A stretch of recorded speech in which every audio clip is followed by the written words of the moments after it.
All right, I'm gonna show you guys a little trick when you're working with zucchini noodles. If you feel like they're a little bit too wet, best thing to do, drain any water out that's already in them. But then I take them and I spread them out on a paper towel. And then you get some salt and you salt them and you let them rest for anywhere, I'd say at least like 15 minutes. Sometimes you can get most of the moisture out prior to that, but I just go ahead and put some salt on them. And then you let them rest, and then you'll come back and you'll see all the moisture, it's being pulled out, so then you don't get all that moisture in whatever dish you're making. We're making dinner here.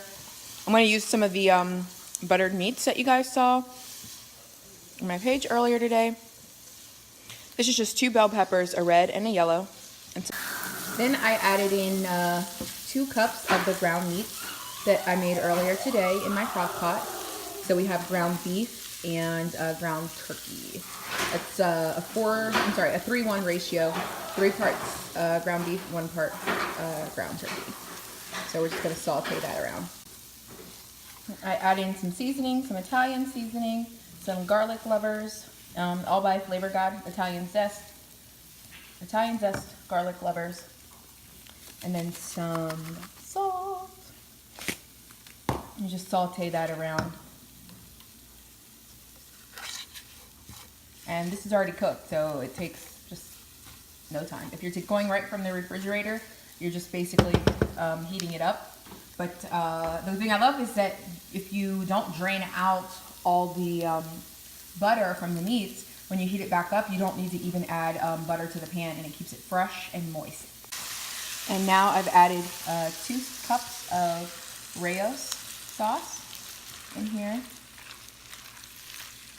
And we are just going to heat this up because everything's already cooked. I don't know about you guys, but I don't like my spaghetti type foods to be super saucy. So I try to use as little as possible, but you can obviously make this more saucy if you want, but I like a good ratio, but looks good. So we're just gonna spread that out. And this is not in a saucepan. This is just in like one of my deep skillet dishes. So I'm just gonna let that heat up now. It's pretty thick, which is how I like it. It's best that way. Yeah. I'll bring you back over here to my zucchini noodles. And now it might be hard to tell from the video, but these are super wet now. So I just take a paper towel, lay it over top, and just squeeze them. Look at all that. You see that? So this helps get some of the moisture out before you cook it. So I just do this all through and just kind of like wring them out. If you have one of those like fancy cheesecloth things, then by all means get your Martha Stewart on, but I don't even have one of those. So I also sometimes will just like roll it up like this and try to just squeeze some of the water out. And then I'll toss them into the pan for just like a couple, maybe like a minute and a half to heat them, because I don't like them to get too soggy. Okay, so after I finished squeezing the water out of these, I took them and threw them right in the same pan that I did my sauce in. I took my sauce and set it aside. Mommy, give me chocolate. Okay, I'll make you some more chocolate milk. 1 second, okay? Okay. So I put a little bit more salt in here. And I just sauteed these around. You don't want to overcook them because you don't want them to get super soggy. But yeah, it's okay if they get a little sauce on them because you're going to put sauce with it anyway. Some people like to mix their noodles in with their sauce. I don't know. Sometimes it's okay, but I think presentation-wise it looks better when it's not that way. So that's the only reason I'm doing it this way.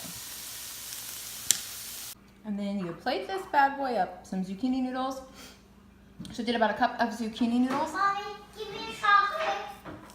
Huh? Give me chocolate. Okay, I'll make you some hot chocolate. I did a cup of zucchini noodles and then 3/4 of a cup of the sauce, meat, and pepper mixture. And then a good 1 tablespoon of the shaved Parmesan. Doesn't that look good? Mmm.